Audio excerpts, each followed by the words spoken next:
I bought this for the guest bedroom, and now I keep coming in here to take naps. That was not the plan though. So this is actually a hybrid mattress. They've got really good cushioning and those comfort layers on top, but underneath they brought back actual individually wrapped springs on the inside. Dude, I actually didn't realize how much I missed sleeping on an inner spring mattress until I laid on this thing. Because now instead of my entire body just sinking into one big dense piece of foam that I can't get out of afterwards, the springs actually just respond individually the way that they should. What I mean by that is that way my hips and then the heavier parts of my body, you know what I mean? They can actually sink down into the mattress while I'm still getting good support everywhere else. Does that make sense? They describe this as like a medium firmness, so I feel like it's still really supportive without feeling hard. Plus that top still has enough cushioning.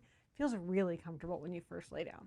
Now this actually ships compressed in a box, and I kind of expected for it to take forever to expand. It is heavy, fair warning, but I kind of figured it would take like 2 hours or maybe a day to fluff this thing up. But our experience was we unrolled it, we opened it up, took the plastic off, and it was really honestly ready within like 30 minutes. Obviously follow the manufacturer's instructions before actually sleeping on it, but I was shocked by how quickly it actually took place. So yeah, I genuinely bought this for a guest room, but I guess I'm a guest now because I'll be taking another nap.